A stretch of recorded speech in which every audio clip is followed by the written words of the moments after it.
Take two.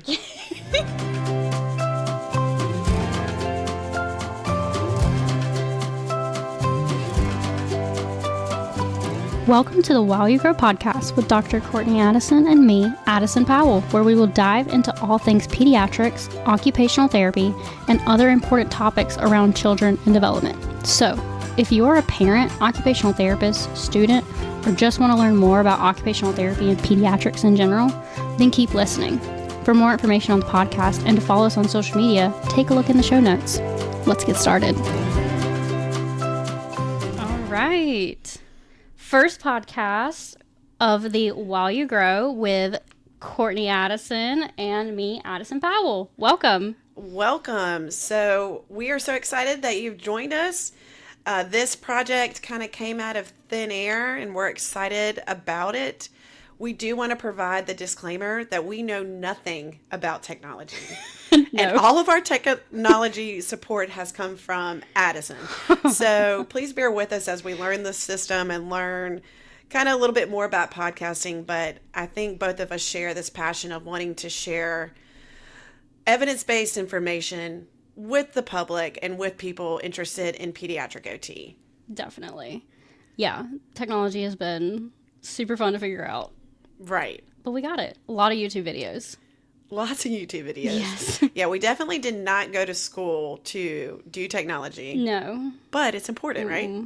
Yes, it is. It's important. It allows you to share information, and technology is such a big part of our world today. It is. It is. So this is kind of a unique way to kind of bring in Addison's capstone project about access to services for pediatric families, clients, all kinds of different things. So you want to give them a little background information about you? Yes, so I'm Addison. I am in my third year now of the occupational therapy program here at Presbyterian College in Clinton, South Carolina. And I'm in my last semester working on my capstone project. And with that, I am trying to get more resources and sources of education out there for parents and occupational therapists and occupational therapy students. And making sure that, like you said, it's evidence-based and that the information we're giving out is factual and effective. Yes, sounds good. Try not to say absolutely. That's my favorite word. So that'll be my little hashtag for this video. Absolutely. So a little background information. I work here at Presbyterian College as the capstone coordinator, and I have been here for 3 years. I grew up in Lawrence, South Carolina. I met my husband. I moved over the train tracks to Clinton, South Carolina, and I live here now. I have two-year-olds, Mason and MJ, which you guys will get to hear a lot about. And I also have a 12-year-old, Sadie, who you will also hear about. But this podcast kind of came from Mason. Mason was diagnosed with autism last April. And I really got to see how hard it was to get information. Even though I'm an occupational therapist that kind of really knew about autism, worked with kids with autism, it's a different side of a parent than it is for someone that is, kind of teaching and educating about it. Getting that other aspect has been really enlightening and really eye-opening to the lack of services we have around here and just kind of the lack of evidence information. Yeah. So, Addison has kind of been with me through this journey too by being a student in this program. So she's heard some little anecdotal information, but I really hope that this podcast provides a resource for those parents like myself and other parents of kids with either a disability or just learning about different things that kids should be doing, just to have a good resource. And I'm a very auditory learner. I wish I had a good podcast like this to kind of help educate me on some different things, and especially when it comes into the diagnosing and services and just different things along those lines. So I'm excited about this project. It kind of goes back to my dad is a hospital administrator, but before that, his mom was a hospital administrator also. And all of us have served in rural communities. And that has been a passion for me to give back to the community that gives so much to me. So I'm excited to do this podcast with you, Addison. Yes. And educate and learn. And I'm excited about the guest speakers we have. You want to talk a little bit about those? Yes. So, first shout out is to Emily Waller. She was a student here at PC the year above me, and she started the While You Go program. And we're wanting to get her on here to talk more about what that program entails. It's such an amazing project. Like, I loved learning and reading about everything she did. But then we also plan to try to get a pediatrician, get some parents on here who have children that have a diagnosis. Different professionals in the field, like a physical therapist, a speech therapist, and we have plenty of resources to occupational therapists here. We do. But like Dr. Boone, we have her on here, and she's all things pediatrics. Like, I love learning so much. I've learned so much from her already. And a few others that I'm trying to think of. Were there any more? We have some other capstone students that are planning to join us yes. to talk about their projects. So that'll be exciting. Yeah. Just to kind of give you a little bit of geographic location of where we are, if you're listening to us, we are in Clinton, South Carolina. So we are Middle of nowhere. literally the middle of nowhere.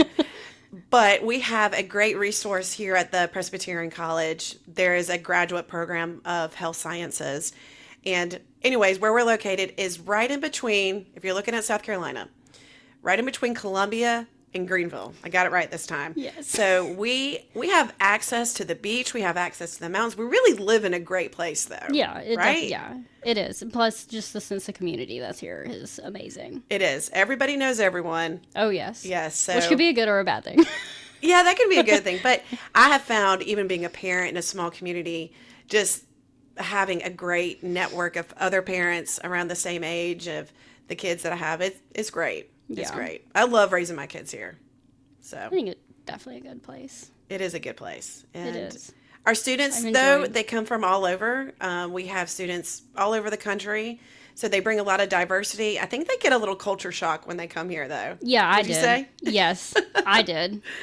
Because I grew What up. would be the craziest thing that you experienced when you came? It was just not having a lot of like restaurants and just like places to go to do things. Because I grew up in Anderson, and like it's a mid-size city. And then I went to Charleston, and there was always something to do. Also within walking distance. I walked everywhere. I never drove because I was in downtown Charleston. And then I came here, and there's like 3 restaurants, and they're all fast food. Right? And then 1 grocery store. Yes. We have 2 grocery stores. What's the other one? Ingalls and Food Oh, Lion. yeah, that we do one's have 2 like grocery down stores. the way. Yeah, I that's down the never way, went though. to that one. Way, way down. Yeah, So, no, I've never been to that one. But one of the great things about Presbyterian College, and one of the main reasons I love working here is the motto is while we live, we serve. Not only is this podcast hoping to serve a population, but we really get out into the community and serve with our clients, learn about the community, learn about different people. There we go. You know, you don't pass a stranger in the grocery store here. No, you definitely don't. And our cohort has really lived by that serving motto because, I mean, my favorite thing that we did was the Spring for Evergreen thing that we did. Like, our whole class designed that. Like, we came up with the idea. We made the connections. And for those who don't know, Evergreen is an adult day center for adults with different disabilities, whether it be physical or intellectual disabilities. And essentially, as we spent so much time with them, we got to make all these things, and we ended up selling them. And all of the money that we raised went to them. And it went to going to lunch with them. And then they also got some extra money for a sensory gym that they were supposed to build. That's awesome. But that was one of my favorite things. And we got to just do so much and all the connections. And we had such a big turnout from people in the community that came to support them. Oh, it was beautiful. Incredible. Yeah. So I guess we should explain what OT is. Yes, because literally no one knows what OT is. Nobody knows what OT is. That when you is find the joke someone in OT. who knows what OT is, you literally want to kiss them. Yes, you're like, oh, yes, that's exactly. Yes. Yeah, OT. So why don't you explain what your definition, that's another thing. Everybody has a different definition of OT. Maybe that's the problem. It's so cool. Everybody has their own definition. That, and I've said this to so many people, and I've also heard other people say it, is like OT has become such a catch-all. And it's like, if speech doesn't cover it and PT doesn't cover it, OT will. Right. And so trying to explain that to people is really, really hard. But to me, what I usually say is that OT served people from birth until death, really. Like, we even work with people who are in hospice care. Right.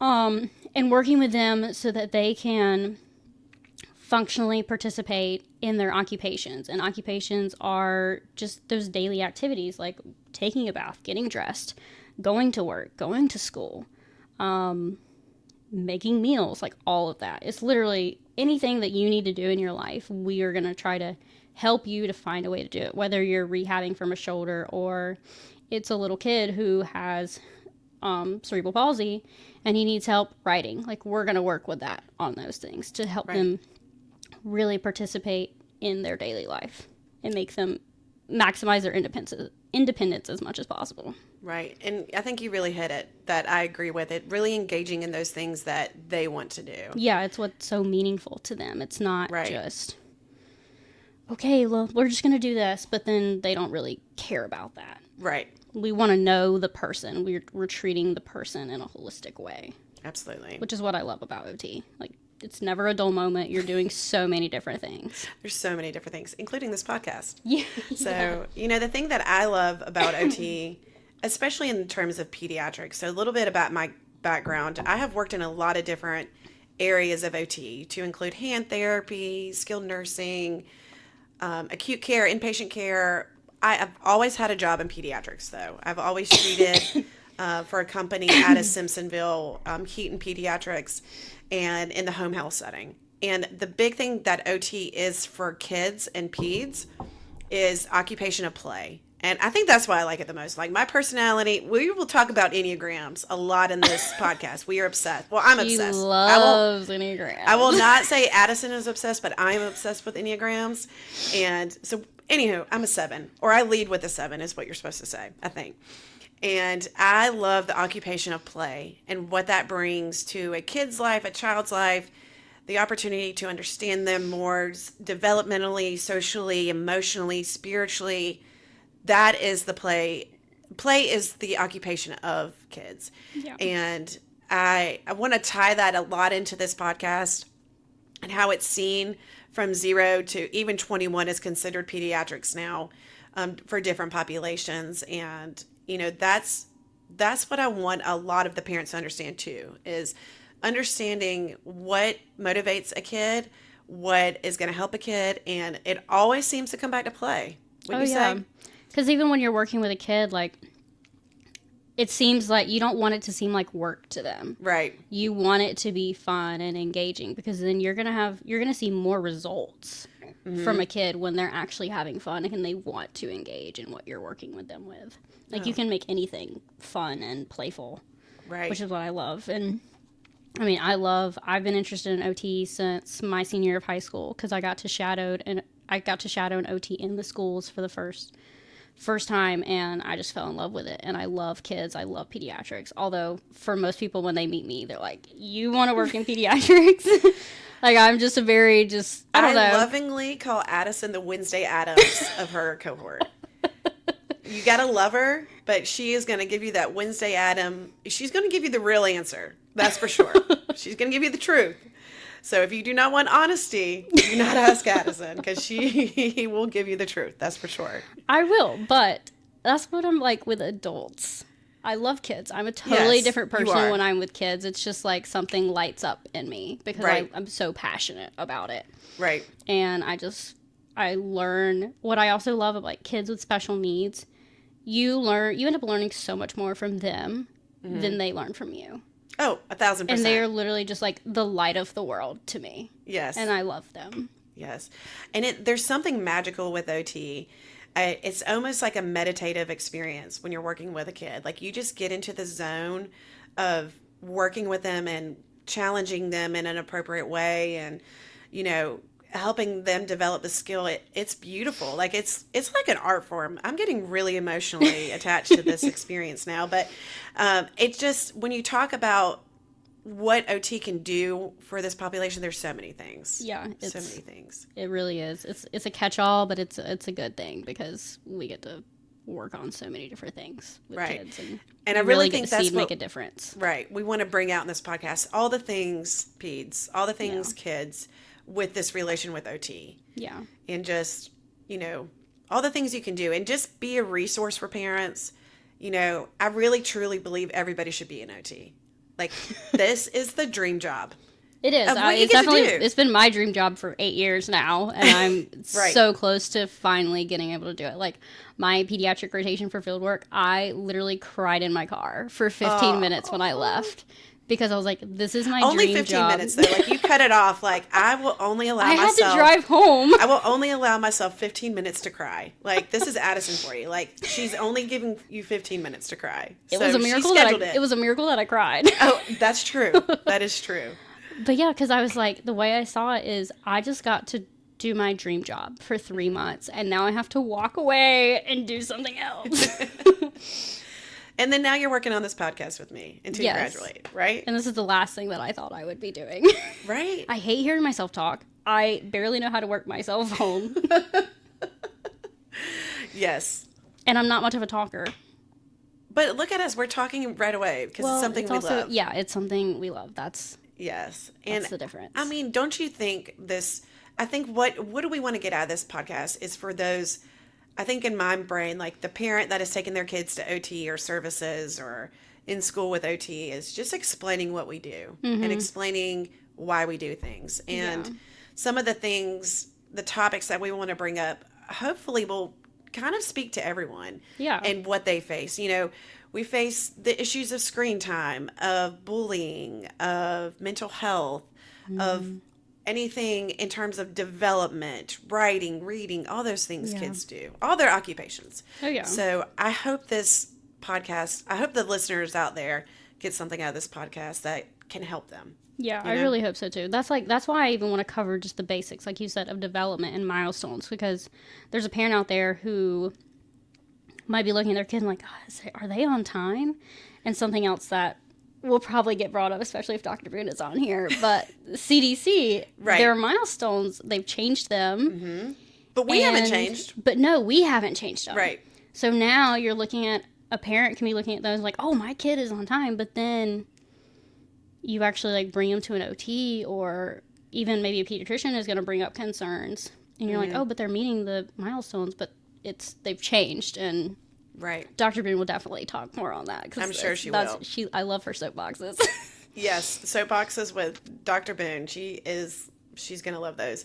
And there's so many like neat tricks and things I hope we bring to this table of like helping promote healthy eating habits, different opportunities. And, I really hope to share my experience too of my interactions with Mason and how he got diagnosed. What do those assessments mean? Because as OTs, we understand them, but for the average person, without going to look up and all those things, I really want to provide a source of knowledge. Yeah, so. You start, I got to go with you to Mason's developmental psych appointment. As my partner. Yes. That was funny. But, like, looking at everything, like, they asked you, and even things they didn't ask you, but you brought up because you knew it was important to know. The mundane parent out there would not even know, like, oh, I don't know if my kid does this or that, or are they watching the wheels of this car spin for whatever reason? Like, they don't know the lingo, they don't know the language, and I could see how it would be so hard to, like, process all that information, especially if somebody's just throwing you, like, oh, hey, yeah, you might want to go get this evaluation done and see if they have autism or this, that, and the other, or even just global developmental delay. Like, I can see where it would be really overwhelming for parents. Absolutely. And, well, is there anything else you want to add before we sign off today with our first episode? Don't think so. Subscribe, share, leave us feedback. We want to know how we can improve. Like I said, we're learning. And we want to know what you want to know about. Yeah, definitely. Like, we have ideas, but we would love to know what are the topics coming in your life. Yeah. So because we will dive into anything. And we will dive. if we don't know, we're going to research it. We're going to research everything. Yes. And we'll even include the research that we find. We'll include that so you can see for yourself too. Yes. You can Can find we give us Olivia a shout out? Yes, Olivia and Adams in our class made us our t-shirts. And they look so good. I love them. Secret talents of OTs. Yes. T-shirt making. Yeah, and poster making. And poster making. That was hard. I'm sure it was. A lot of fine motor skills. There's no way I could have done this. Mine would have not looked like that. Holding the paintbrush, just going like this. It was the worst. After I was done, I laid on the floor on my back for like 20 minutes because I was hunched over. Wow. But you can find us on Instagram, Facebook, probably not TikTok. Yeah, probably not TikTok yet. No. Yeah. But Instagram and Facebook. Yeah. Yes. And we'll be putting out some feed. So maybe some like fun facts and stuff. Maybe that. And tell us what you want to see on social media. Right. Like from us. Right. Besides the podcast. And besides us. Yeah. You might get sick of our faces. You might. Addison and Addison. The Addison and Addison. It's not funny. It's too funny. Well, thank you again. And we cannot wait to have our next episode. It will be a surprise, so please join us for the next episode. Surprise for everybody. Yeah, we're not really sure what we're doing next. And that's what I mean by surprise. Yep. So, but it's going to be great. We have a long list of guests coming. We're just trying to figure out who's going to come on next. So. Yep. Yay. All right. Well, thanks for listening. Thanks. Thanks for listening to the While You Grow podcast. If you learned something on this episode, please like, share, and comment. Join us next time as we dive into all things pediatrics, occupational therapy, and other important topics around children and development.